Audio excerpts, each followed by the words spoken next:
It's Monday, and that so happens to be the day that I like to talk about monsters. Hello, everybody. I'm Geoff Arbuckle, and this is Monster Mondays, presented to you by Film Seizure. The 1992 Godzilla vs. Mothra film turned out to be a pretty big hit for Toho. And after all, after Godzilla himself, Mothra is most definitely the second most famous monster in the Toho stable. So, it only makes sense that Mothra should get her own film once again, and that's exactly what our movie this week did. It gave Mothra her own franchise and elevated her as a symbol that would eventually rise to the status of Queen of the Monsters, as we saw in last year's Godzilla King of the Monsters. This month, I'm planning on spending each episode of Monster Mondays talking about some Japanese movies. No, Godzilla isn't here, but Mothra is. Also, I highly suspect I will be butchering the hell out of some Japanese names, so look forward to that, I guess. These first 3 weeks we'll be taking a look at some recognizable Japanese kaiju or films directly from Toho. But the final week this month, we'll have something a little more different and special. But let's get back to Mothra and the rebirth of her solo adventures. In 1995, Godzilla's 11-year Heisei period came to a close with Godzilla vs. Destroyer, which effectively found Big G dying after a brutal fight with a monster that was created from the original Oxygen Destroyer, which killed the original Godzilla. Now, while he did transfer his life essence to Godzilla Jr., the series was over. The Millennium Era wasn't to begin for another 5 years or so, and would serve as a complete reboot, wiping out the continuity of the Heisei films, as well as all of the sequels from the Showa era. So Toho wasn't exactly ready to dump monsters overall, though. Mothra was available, and she answered the phone call from the studio. Thus began the Rebirth of Mothra trilogy in 1996.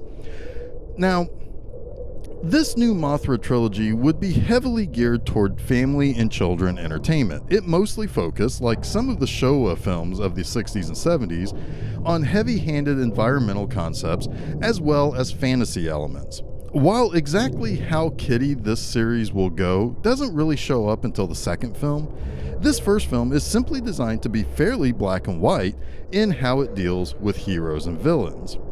What I find kind of interesting about this series is the relatively lack of true information about some of the decisions around the production of the trilogy without doing some pretty big, deep digging. But this is what can be stated. First, this trilogy does not act as a sequel to Godzilla vs. Mothra, nor does it follow anything from her brief involvement in Godzilla vs. Space Godzilla. These are Heisei period films, but they are not in the continuity of the Godzilla series that had just ended. Her history and some of the other elements of her origin and her connection to the tiny fairy characters that she's usually seen with is adjusted a little bit.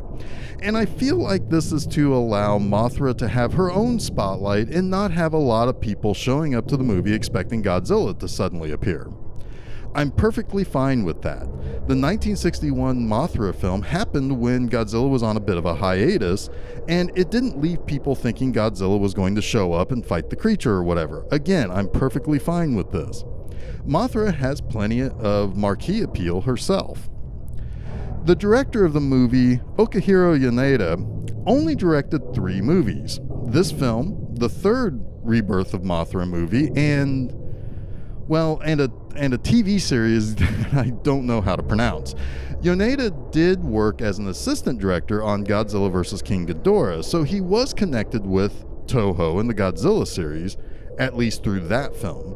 However, it should also be noted that he was an assistant director for Rhapsody in August, directed by the great Akira Kurosawa. So the guy did some significant stuff.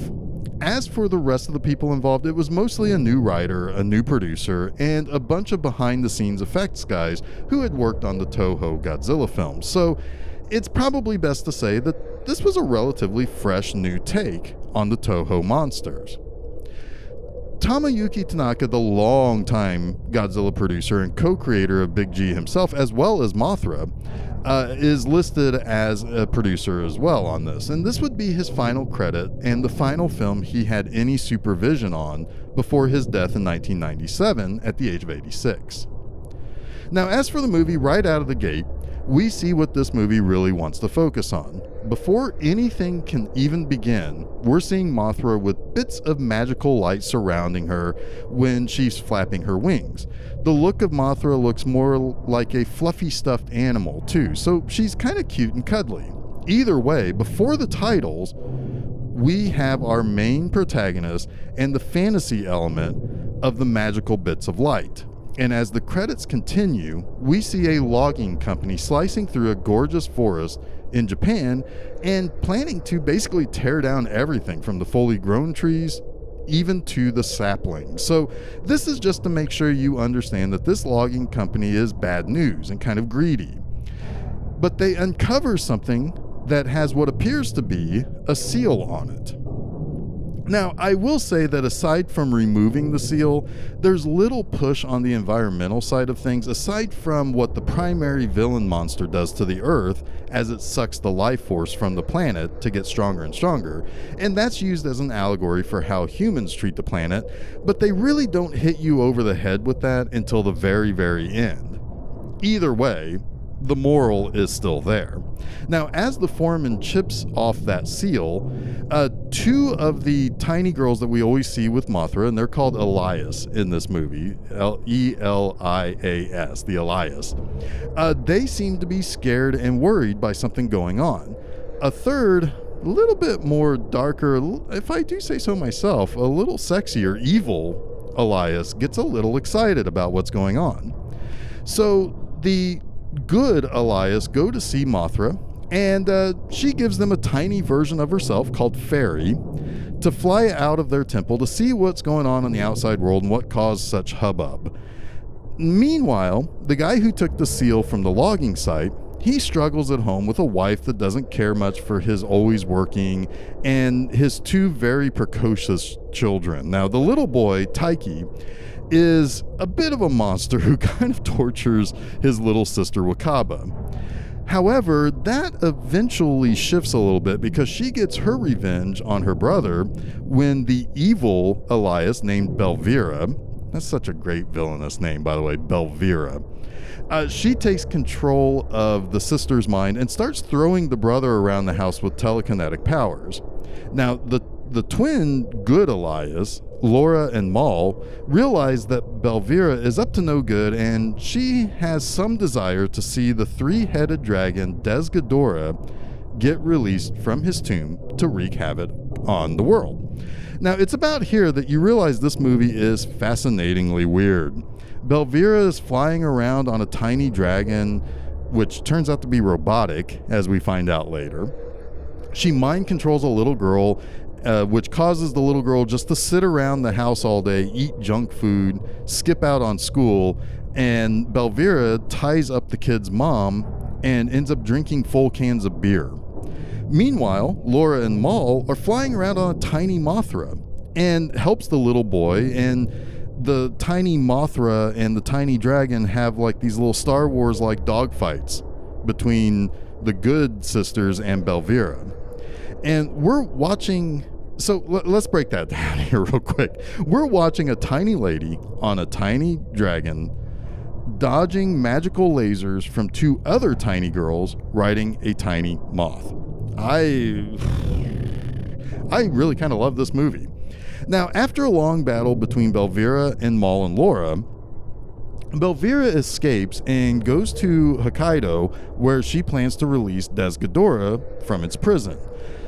This gives the good sisters the opportunity to tell the story of Desghidorah, which is a giant dragon monster. It traveled from planet to planet, sucking the life force out of each one it visited. It's why Mars is a barren wasteland. It came to Earth around 65 million years ago, where the Elias ancestors fought it with the help of an army of Mothras. They trapped it with the seal of Elias, which is what was taken from the logging site. So the family has to rush off with the good twins, or the good sisters, to Hokkaido. Now, unfortunately, they are too late, as Belvira releases Desghidorah and commands it to lay waste to the earth. Laura and Maul go to what apparently looks like a music video to ask Mothra for help. Now, every time that the good Elias sisters go to talk to Mothra or ask her, or ask the offspring of Mothra to do something, or to just simply to converse with it, it turns into this whole music video thing. And it's fascinating because that's happened before in Godzilla movies, especially the weird ones, and this movie is definitely weird. So it's kind of a welcome return to that utter weirdness of the Toho monster movies. Now, when they go to ask Mothra to help defeat Desghidorah that's risen again, she agrees. Mothra is like, all right, yeah, I'll get in on that. But the odds are against the old gal. She is the last of the Mothras and weak from giving birth to an egg. But she comes to the aid to take on the dragon anyway. It's kind of a sense of her duty to help defeat Desghidorah again. Now, Mothra uses the last of her life in this battle, and she gets beaten up, she gets bitten, she gets thrown around, which causes her egg to hatch prematurely to reveal what is listed as a son named Mothra Leo, but we'll talk a little bit more about that before the end of this episode. So Mothra Leo comes to the aid of his mother, but is also kind of beaten up because he's only a little larva. And Mothra has to use the last of her life force to save her son by, flying him off to a secret location so that he can cocoon himself and become a full-on Mothra, who happens to be faster and stronger than his mother. Now, Desghidorah starts really messing up the Earth. Everywhere he goes, he's just destroying cities, destroying, like whole forests to kind of suck the life force out of it. But Leo faces off with the dragon monster one more time and defeats it by just kind of overpowering it and resealing it back into the earth. Leo then returns to the Elias ancestral home to take his place on his mother's perch, while Belvira escapes by going into a hole in a tree. I'm not making this up. She just runs off, goes into a tree, and swears to her sisters that humans cannot be trusted. So let's get to the three things I like about Rebirth of Mothra. First up, as I said previously, I really love this movie for how bizarre it is. This feels a little like an 80s American movie like The Goonies. There's a family element, but the family is a bit dysfunctional. The children in the family are the central figures, and they play heavily in the battle between these sisters. So that brings with it this kind of kids in peril adventure element that was so prevalent in the 80s. And the music also matches this kind of movie too. It almost makes you think that Steven Spielberg had to be involved with this somehow. And it's really not a surprise that this movie was able to gather all of those elements and become quite successful after a lot of the darkness that the Heisei Godzilla films had. Second, the special effects in this movie is shockingly 90s. And what I mean by that is that it's kind of fakey, but it's trying its balls off to look as good as possible. And you can tell that the elements don't quite match, but for the time period and the family feel of the movie itself and kind of the mystical elements, it's also kind of perfect. It's safe to say that despite the shortcomings of the fakey as all get out effects, it's loaded with charm. You need go no further than how Aki Hano, the actress playing Belvira, acts as the villainess. I mean, she cackles, she acts with her entire being, and it's just how you do bad guys in family entertainment. It gives you this idea that there's no chance for redemption. There's no apparent heart that's ever existed in this character. It's just evil to the bone and charming as hell. Now, Mothra and Desghidorah are pretty awesome. So for my third like, I want to kind of talk about them a little bit. So I like that we get a whole lot of Mothra in the forms of the tiny version named Fairy. Mothra doesn't really join the movie until about halfway through after Desghidorah is released. However, because of the smaller Mothra and the little dragon that Belvira rides around on, there's no shortage of creatures in this movie. Many of the previous Toho Kaiju monsters movies would kind of separate the monster action from the human story, but using the tinier creatures upped the effects needed, but was able to meld those two elements, the monsters and the humans, a little bit better. But like I said, Mothra is fluffier and cuddlier in this film. She looks friendlier to the younger audience. Meanwhile, for the boys watching the movie, Des Ghidorah is basically a four-legged King Ghidorah. It has the 3 monster dragon heads and can fly. The only real difference is that it has the extra set of legs. So what we have is a good, cute, and lovable hero fighting against a scary and seemingly larger and more powerful bad guy. So I appreciate the contrasting styles of kaiju, and it really does heighten Mothra's place in the pecking order of monsters. But let's get back to that gender topic there. I said that most everything refers to the new Mothra that's born in this movie as Leo Mothra, a son. I find it kind of interesting that Mothra, mostly known among fans as being a female character, gives way to that Leo Mothra, a supposed male character for the entire trilogy. The very nature of Mothra's look and usual actions seem to indicate that it's a monster mostly for girls to gravitate towards, and certainly gives off that idea of being something more like Mother Nature. Some of the themes and general happenings of this movie would seem to be more geared towards girls too, so it's interesting that we end up with what is said to be male.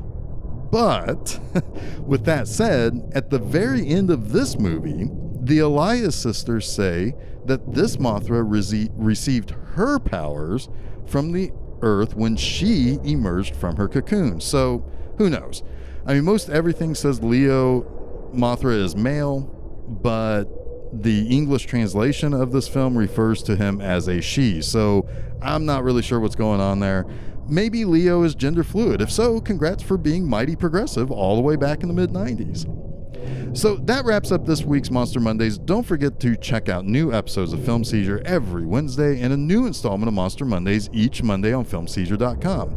As well, you can find those various things that we do here in places where fine podcasts are found, like SoundCloud, Apple Podcasts, Google Podcasts, Stitcher, TuneIn, and Spotify. Additionally, hop on over to Facebook and Twitter to follow us by just searching for Film Seizure. And you can also check out new posts at my website, bmovieanima.com, each and every Friday. So until next week, stay spooky.